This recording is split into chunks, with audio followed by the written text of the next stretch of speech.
Hello बच्चों, चलिए प्रश्न को पढ़ते हैं। संक्षिप्त टिप्पणी लिखिए प्रभाजी आसवन। तो आइए प्रश्न की मुख्य अवधारणा पे बात करते हैं।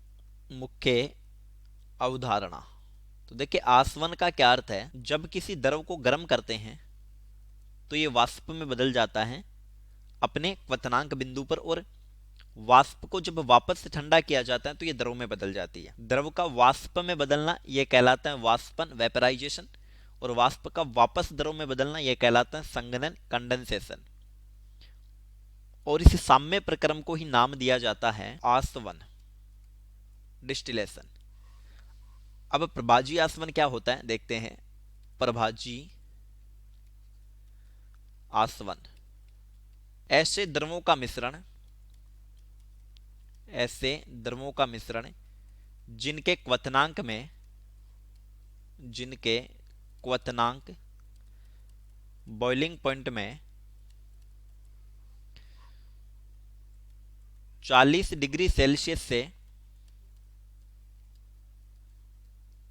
कम का अंतर हो, 40 डिग्री सेल्सियस से कम का अंतर हो, तो उनको अलग करने के लिए या उनके पृथक्करण के लिए, उनको अलग करने के लिए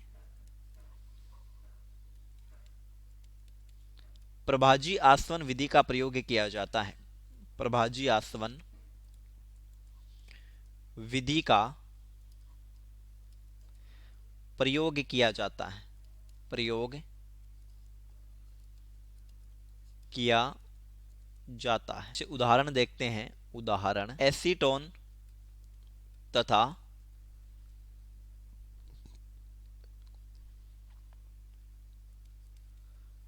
मैथिल अल्कोहल का पृथक्करण, मैथिल अल्कोहल का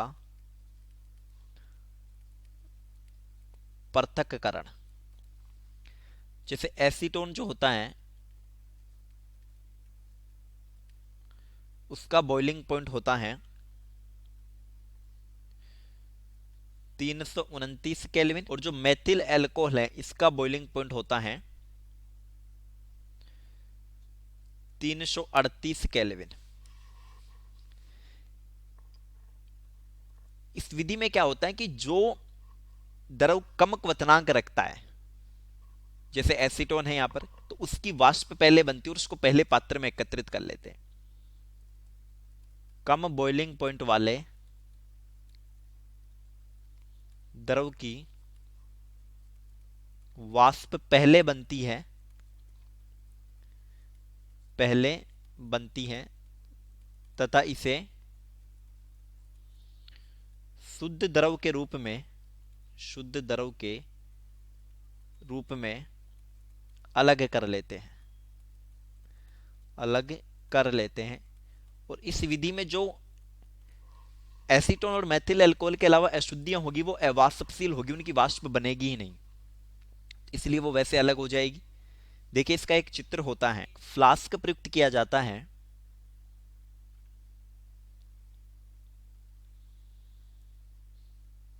फ्लास्क, और यहां लगा होता है एक प्रभाजक स्तंभ। प्रभाजक स्तंभ में जो बल्क दिखाई देते हैं वो हवा के संपर्क में रहने के कारण वाष्प को ठंडा करते हैं। प्रभाजक स्तंभ से जुड़ी होती है निकास नली। निकास नली एक पात्र में डूबी होती है जिस पात्र में हम शुद्ध द्रव प्राप्त करते हैं, और इस निकास नली से एक संघनित्र लगा होता है।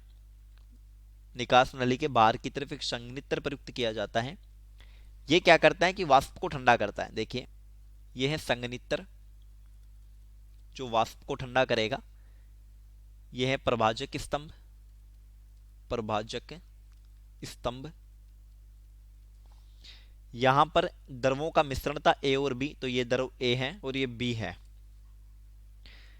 यहां से देखिए, जब इसको बैनर की सहायता से गर्म किया जाएगा, ये बैनर है, तो जब गर्म करेंगे तो मान लीजिए कि ए का बॉइलिंग पॉइंट बी से कम है, बी का बॉइलिंग पॉइंट, तो ए की वाष्प पहले बनेगी, तो ये वाष्प ए की पहले बनकर ऊपर प्रभाजक स्तंभ से होती हुई ऊपर जाएगी, और निकास नली में जब संघनित्र के पास आएगी तो ये ठंडी होकर द्रव में बदल जाएगी और यहां पर हमें शुद्ध द्रव प्राप्त हो जाएगा। इस पात्र में शुद्ध द्रव। दरअसल जब ए की वाष्प बनी तो कुछ हद तक बी की वाष्प भी बनना शुरू हो जाती है, तो फिर ए और बी साथ चला जाएगा तो हमारा प्रभाजी आसवन का कोई मतलब नहीं रहेगा। इसलिए प्रभाजक स्तंभ क्या करता है, बी की वाष्प को हवा के संपर्क में लाकर ठंडा करता